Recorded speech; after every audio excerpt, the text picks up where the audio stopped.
Hello everyone. हम देखेंगे आज सेक्शन 438 जो CRPC का है। It talks about anticipatory bell and it is the only provision in the code which provides for the anticipatory bell. Anticipatory bell basically क्या होता है कि जब आप एंटिसिपेट करते हो कि आपका अरेस्ट हो सकता है तो आप उस एंटिसिपेशन में एक एप्लीकेशन मूव कर सकते हो जो आपको अरेस्ट से बेसिकली अरेस्ट से नहीं लेकिन कस्टडी से बचाएगा। ठीक है,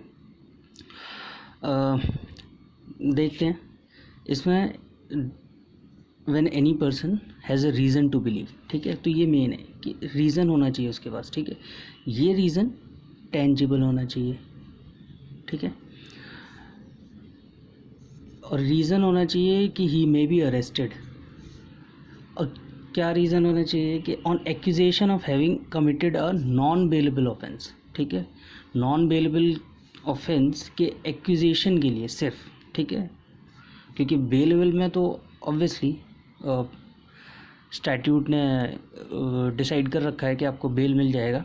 ठीक है, उसके बाद जब ये दो चीज़ें हैं, मतलब एक तो ये रीज़न टू बिलीव होना चाहिए, दूसरा कि ये एक्यूजेशन होनी चाहिए नॉन बेलेबल ऑफेंस की। ठीक है, तो वो अप्लाई कर सकता है हाई कोर्ट को या कोर्ट ऑफ सेशंस को। अब वो कौन से कोर्ट ऑफ सेशन या हाई कोर्ट को अप्लाई कर सकता है, वो बेसिकली वहाँ अप्लाई कर सकता है जहाँ पे ऑफेंस हुआ है। ठीक है, और केस स्टार्ट हो गया उसके अगेंस्ट। ठीक है, तो प्लेस ऑफ ऑफेंस बेसिकली। लेकिन इस पर कुछ जजमेंट्स हैं कुछ हाई कोर्ट्स के जो ये कहता है कि place of residence can also be used for applying the application of anticipatory bell. वो हम देखेंगे बाद में। ठीक है, तो जब आप अप्लाई कर देते हो हाई कोर्ट या कोर्ट ऑफ सेशंस में, तो ये क्या करते हैं, ये डायरेक्शंस देते हैं। ये डायरेक्शंस देते हैं कि अगर आपका अरेस्ट होता है, ठीक है, तो ये आपको प्रिवेंट नहीं कर रहे अरेस्ट से, लेकिन अगर आपका अरेस्ट होता है और आपको कस्टडी में ले लेते हैं, ठीक है, कस्टडी में ले लेते हैं, तो आपको रिलीज़ कर दिया जाएगा बेल पे। ठीक है, फिर कोर्ट जब ये एप्लीकेशन सुनेगी तो कोर्ट क्या क्या देखेगी। ठीक है, तो कोर्ट ये फैक्टर्स देखेगी कि नेचर और ग्रेविटी क्या है ऑफेंस का। ठीक है, एंटीसीडेंट्स क्या है एप्लीकेंट के, कि प्रीवियस कन्विक्शन था नहीं था, पहले और कोई केस तो नहीं चल रहा है, और वगैरह वगैरह। ये possibility of fleeing from justice, ये इंपॉर्टेंट है। ये पॉइंट ज़रूर देखेंगे कि अगर आपको बेल मिल जाएगी तो आप ऐसा तो नहीं भाग जाएंगे। ठीक है, तो इसमें यही देखा जाएगा कि अगर एक पर्सन है जिसके स्टेक्स काफ़ी हाई है सोसाइटी में, बिजनेसमैन है, प्रॉपर्टी है, फैमिली के साथ रहता है, तो वो नहीं भागेगा। ये सब देखना होगा। और लास्ट ये भी देखिएगा कोर्ट कि कहीं ये एक्यूजेशन ऐसा तो नहीं है कि सिर्फ उसको ह्यूमिलिएट करने के लिए किया गया। ठीक है, तो इन सब चीज़ों को जब एप्लीकेशन आपने इन दो रीज़न्स के लिए, रीज़न टू बिलीव कि एक्यूजेशन है, इस पे आपने एप्लीकेशन हाई कोर्ट में लगाई, तो आपको डायरेक्शन मिल जाएगा कि आपको बेल पे छोड़ दिया जाए। ठीक है, और ये फैक्टर्स देखेंगे, ये 4 फैक्टर्स देखे जाएंगे, और ये फैक्टर्स देखने के बाद कोर्ट या तो रिजेक्ट कर देगी बेल, ठीक है, या फिर आपको एड इंटरिम बेल दे दी जाएगी। ठीक है, इंटरिम बेल एज इन इसलिए क्योंकि अभी आपने एप्लीकेशन लगाई है, अभी जो पीपी है पब्लिक प्रोसिक्यूटर, तो वो तो अपीयर नहीं होगा पहली डेट पे। अगर हो भी जाएगा तो नोटिस इशू होगा, तो उसको अच्छे से प्रिपेयर करके और आर्ग्यू करने के लिए टाइम दिया जाएगा। तो उस पीरियड में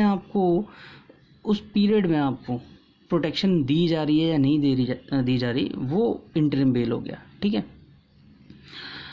तो जैसे कि आपने यहाँ पे एप्लीकेशन लगाई,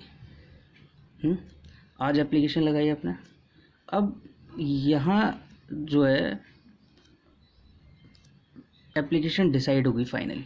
ठीक है, या तो रिजेक्ट हो जाएगी या आपको मिल जाएगी ये। ठीक है, लेकिन इस पीरियड का क्या होगा, तो इस पीरियड के लिए जो है इंटरिम बेल दे दी जाती है कि इस पीरियड में जब तक एप्लीकेशन की सुनवाई हो रही है तब तक आपको अरेस्ट नहीं किया जाए। ठीक है, तो ये होता है इंटरिम बेल। लेकिन या तो बेसिकली कोर्ट क्या करेगा कि या तो रिजेक्ट कर देगा एंटिसिपेटरी बेल या इंटरिम बेल आपको दे दी जाएगी, या फिर ना तो रिजेक्ट करेगी एप्लीकेशन ना इंटरिम बेल देगा, मतलब ये जो आपको बेनिफिट है ये नहीं मिल रहा।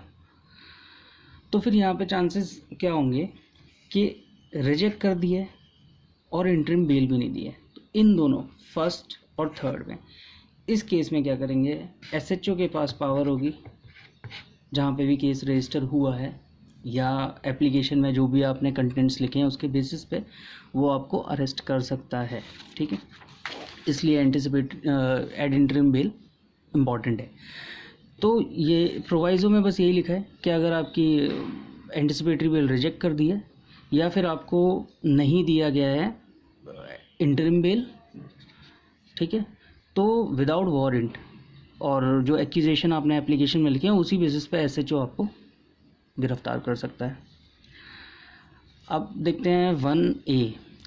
तो 1A कहता है कि अगर इंटरिम ऑर्डर मिल गया आपको, ठीक है, ये तो बात हो गई कि जब रिजेक्ट हो गया या फिर इंटरिम ऑर्डर नहीं मिला, तो अगर इंटरिम ऑर्डर मिल जाता है तब क्या होगा। तो आपको क्या करना है, 7 दिन के अंदर जो नोटिस है और एक जो कॉपी की ऑर्डर की जो कॉपी होगी वो, ये दोनों आपको पब्लिक प्रोसिक्यूटर और सुपरिटेंडेंट ऑफ पुलिस एसपी को भेजना होगा ताकि वो अच्छे से प्रिपेयर कर सके केस को, और फिर उनको अपॉर्चुनिटी दी जाए कि अगली डेट पे, हियरिंग की डेट पे वो अपना केस जो है प्रेजेंट कर पाएँ, ठीक है, एप्लीकेशन को बेसिकली अपोज कर पाएँ, ठीक है। तो फाइनल हियरिंग पे वो अच्छे से अपीयर हो पाएँ।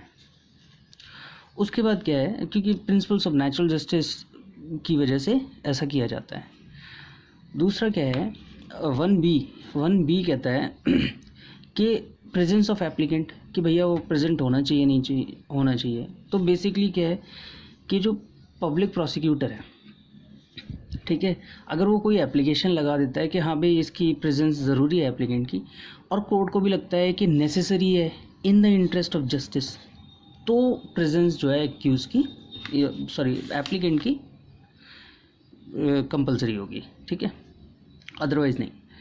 अच्छा, इसमें 438 का 2 क्या कहता है, 2 कहता है कि अगर आपको मिल गई एंटिसिपेटरी बेल तो उसमें क्या क्या कंडीशंस हो सकती हैं। तो बेसिकली उसमें बेसिक कंडीशंस होंगी कि भाई इंट्रोगेशन के लिए जब बुलाया जाएगा आप आएंगे, आप किसी को थ्रेट, प्रॉमिस या इंड्यूसमेंट नहीं करेंगे, उस पर्सन को जो कि उस केस के फैक्ट्स को जानता है और उस कोर्ट को बताना भी चाहता है वो फैक्ट्स, ठीक है, बेसिकली टेम्परिंग ऑफ एविडेंस या विटनेसेस। उसके बाद थर्ड कंडीशन है कि आप विदाउट परमिशन इंडिया नहीं छोड़ के बाहर नहीं जाएंगे, ठीक है। तो if you have to go outside of India then you have to take permission from the court. उसके बाद ये जो है रेसिडुअरी क्लॉज है, ये अदर कंडीशंस बताता है जो 437 के 3 में दे रखे हैं, ठीक है। तो अदर कंडीशंस हैं जो और अदर कंडीशंस भी रीज़नेबल, ठीक है, अनरीज़नेबल कंडीशंस नहीं हो सकती हैं। उसके बाद जो लास्ट सबसेक्शन है वो ये कहता है कि जैसे बेल मिल गई आपको, कंडीशंस भी लग गई हैं आपके ऊपर, अब पुलिस ऑफिसर अरेस्ट करेगा तो क्या होगा, तो कुछ नहीं होगा, वो आपको बेल पे छोड़ देगा। इनकेस मजिस्ट्रेट ने नॉन बेलेबल वारंट इशू कर रखा है तो फिर क्या होगा, तो नॉन बेलेबल वारंट को ऐसे ट्रीट किया जाएगा जैसे कि वो बेलेबल वारंट है और उसमें बेल दे दी जाएगी, सिंपल। अब इसके बाद बचे हैं कुछ केस लॉज 438 के ऊपर, तो नेक्स्ट वीडियो में हम वो केस लॉज कंप्लीट करेंगे। Thank you.